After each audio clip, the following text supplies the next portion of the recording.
That's where we are. Good morning, everybody. We are now on chapter 5 and subsection 6. So Perek Hey Vav. Is that? Yeah. Yeah, you got that in there? Okay. We had some problem with the recording last time. Like I tried to listen to it. It was all like the sound was completely messed up. It's very hard to know. So I hope that the sound will go well today. Okay. This is an amazing passage here. And it deals with something which is an intuitive and incorrect response to Torah. Almost, I would say, a natural but incorrect response to Torah, and in some ways the basis of one of the most fundamental mistakes of Christianity.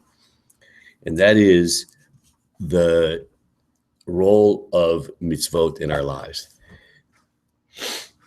In a certain sense, people can relate to the idea of mitzvot as a kind of snare, right? That the fact that we have these things, these expectations that Hashem makes upon us, and who's perfect, right? Who can accomplish all of these expectations which Hashem imposes upon us in the Torah? And as a result of that, in a very real sense, we're sinners, because who can live up to Hashem's expectations?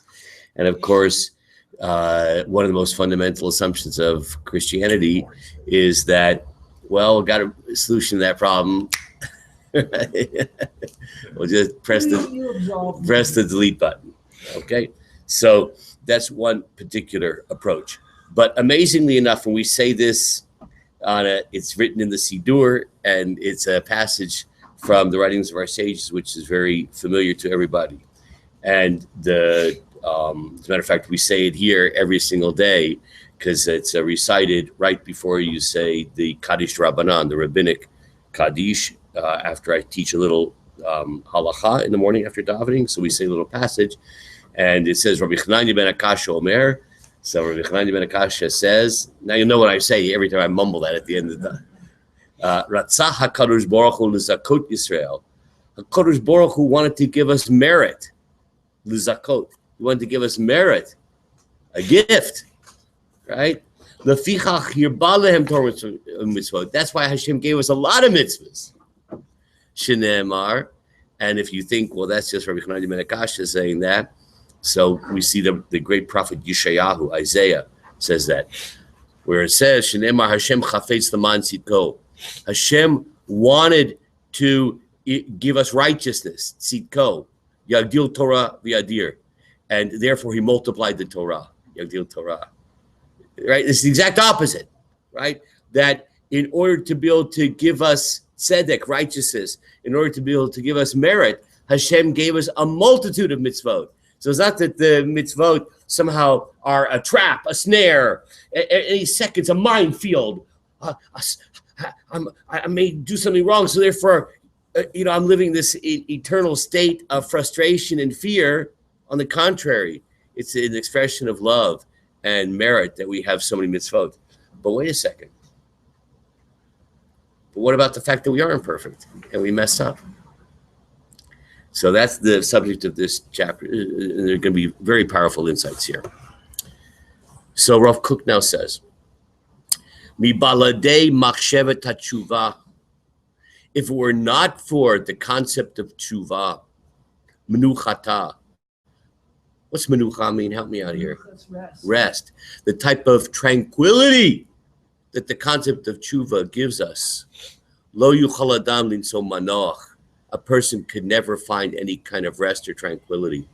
V'chaim haruchanim lo yuchul litpatech ba'olam. And a person could never develop spiritual life in this world. In other words, what is the missing component that leads us to this wrong conclusion sometimes, and Christianity for that matter, but in a most fundamental level, that somehow the notion of mitzvot, the whole system of mitzvot, is a kind of a snare or a minefield which sets us up to fall and live in an eternal state of glaring imperfection and sin, the missing component is tshuva. The powerful concept of tshuva is the secret medicine of healing. It's the antidote. It's the antidote. So we need to now explore this on a deeper basis, and that's what he's going to do right now. Hachush hamusari. A human being has a ethical sensibility. It's part of who we are. This is also, of course, one often finds in Christian writings this notion that we are indelibly sinful. It's part of our very essence. Yet we find in Kohelet, the wisest of men, King Solomon writes in Ecclesiastes, Kohelet, Asher asa Elokim et Adam yashar. God made man yashar. Right, Larry? Yashar. Straight. We're yashar. That's our very essence. Yashar. So we have this ethical sensibility. Tovea me'adam et hatzedek v'atov. And you know that inner yashrut, that inner straightness that we have, it makes demands upon us. It makes demands upon us totally to be a tzaddik, to be righteous, to strive for goodness, tov, goodness. Et hashlemut, to strive for perfection. It's embedded within the very nature of a person to strive for goodness, for righteousness, for perfection. Shlemut, important word, shlemut, wholeness, perfection. Of course, what we might call that in modern terms is conscience. We have a conscience, right? And I think that Larry would call that a superego. Right, doctor? Okay. Et hashlemut v'hashlemut hamusarit kama rechuka hi me'adam lagshima b'fa'al. However, now Rav Kook is to state the problem that we just stated. But the shlemut, perfection, ethical perfection, how distant it is from a person to actualize it. We're so far from that shlemut, that perfection. How are we going to actualize it? The kama kocho chalash, and how weak is our capability, our strength. L'chavein ma'asav l'toar shel ideal tzedek hagamor, to be able to really navigate, focus all of our deeds to that purity of the ideal of complete righteousness. You know, so we have an inner contradiction in ourselves. On the one hand, we by nature have this yearning for shlemut, for wholeness. On the other hand, it's so hard, except for the three of you in this room and the other 33 that are on the table over there. So there's that contradiction, the striving, the aspiring for perfection and the difficulty of accomplishing it. So that gap creates a tremendous ongoing tension in us, where we say, it says in the Talmud, oili miyotzri, woe unto me because of my maker, right? I face God and I feel so incomplete. V'oili miyitzri, it's a play on words. Yotzri means my maker, and yitzri means my evil impulse, my yetzer, right? So woe unto me before my maker, woe unto me from my, right, that conflict there. So what do you do? So how does one strive for that which is impossible? You're striving, yet it's impossible. Lazot. And therefore, HaKadosh Baruch Hu gives us the antidote, the secret weapon, the secret pill. Lazot tshuva. And the answer is tshuva. Tshuva hi tivit ladam. Tshuva is natural. Vihi mashlimato. It is tshuva, which gives us this perfection. Okay, now we have to analyze this in a deep way. And it's we're going to come up with a way of understanding what is shlemut. We're striving for shlemut, wholeness, perfection. We're going to redefine what that means, because we tend to define shlemut as a kind of static state. You know, I need to accomplish perfections, and perfection has a certain definition. So I'm going to strive for it. And to the extent that I don't get there, I'm not shalem. I'm not whole. So that's not actually the idea of shlemut, of wholeness, according to the Torah. If a person is always liable to sin, to fail, to trip up, to in fact injure righteousness, injure ethics, amazingly enough, that doesn't impact, it doesn't injure his wholeness. Wait a second, I don't get it. How could it be that the fact that we blow it, we mess up, that somehow eino pogem et shlemuto, it's not going to somehow damage our wholeness? How could that possibly be? We're going to find out. You know why? Because the fundamental concept of shlemut is not a static state of shlemut. It's the yearning and deeply implanted ongoing desire for shlemut. Shlemut is not a function of accomplishment. It's a function of process.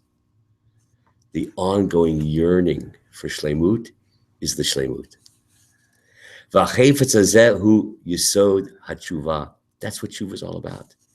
She menatzachat tamid al darko b'chaim, and it's that which gives us victory in one's path in life. Umashlimato bemet, and gives us shlemut. Mashlimato, that's the verb. It fulfills him. It gives him perfection. Okay, now let's talk about this in more detail. You know, there is actually one entity that has the characteristic of shlemut, of perfection. Guess who that is? No, it is not Arnold Schwarzenegger. Moshe Rabbeinu? And not even Moshe Rabbeinu. Hashem. Oh, okay. It was kind of a trick question. Right? We were thinking like, okay, Dr. Koff. I mean, like, we're looking for candidates. Okay. But it's Hashem. Only Hashem is shlemut. Okay. But now I'm gonna teach you a little Hebrew grammar here. And it's a beautiful way, sort of a little hard to say this in English. Hashem has the quality of shlemut. Shlemut means perfection, word shalom, whole. But a person has the quality of, now ready for this? Hishtalmut. So we're going to have to learn a little bit of grammar. Here's the same word, shlemut and hishtalmut. Can you hear how they're the same? Root is the same. The word shalom. Okay, wholeness. So shlemut means perfection. Hishtalmut. Now, in Hebrew, there's these things called binyanim. They're the forms in which we conjugate verbs. And you take the root, you put it into a certain type of form of conjugating the verb, and that gives it its specific nature. So there's something, a form, one of these binyanim, it's called hitpael. Hitpael means, okay, yes, but going back to the person who's doing the action. Yes. So I'll give you, they call it reflexive, because the action's going back. So I'll give you an example. There's a root, a very famous example. There's a root, pei lamed lamed. Okay? So pei lamed lamed can mean, for instance, to judge. Pei lamed lamed, that root. So, but lehit palel, that's the form which makes the sense reflexive, goes back to the person. Lehit palel, lehit palel. Well, we know what that word means. What does that Hebrew word lehit palel mean? To pray. What are you really doing when you're praying? You're judging yourself. You're examining yourself. So that's what that binyan does. Cheshbon nefesh, examining the soul.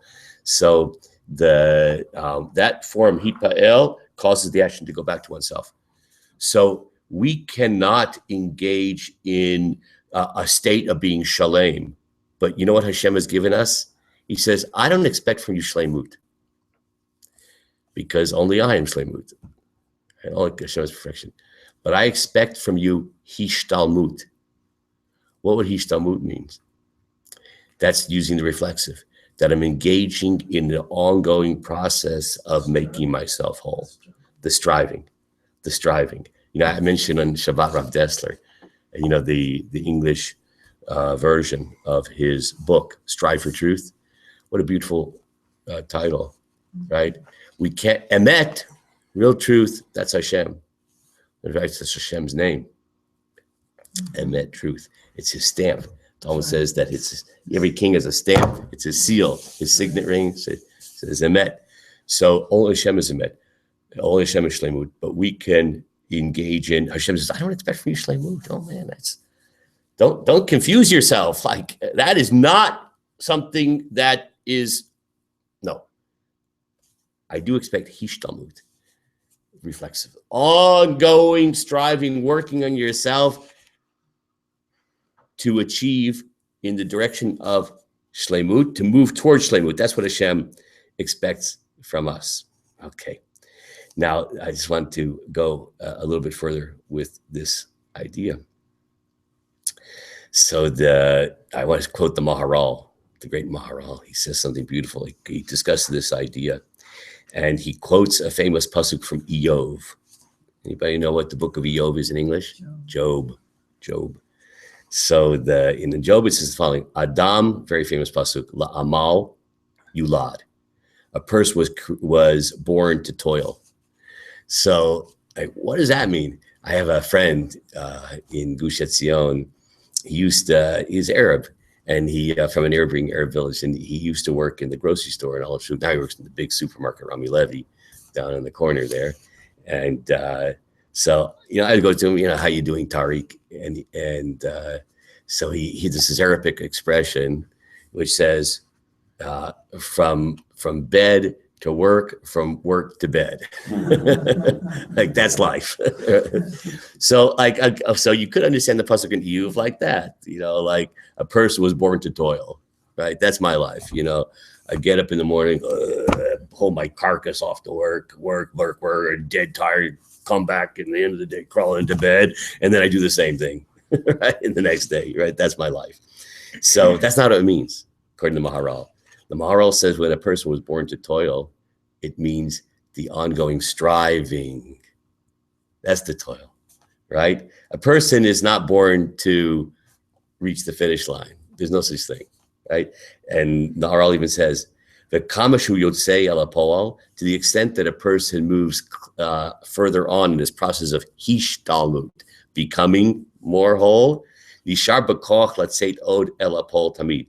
Then he actually discovers how much more there is to engage towards shleimut. That you think you're getting to the finish line, right? The process, and then as you get closer, you realize how much further it's away. And there's a very simple reason for that, because shleimut is the divine infinity, right?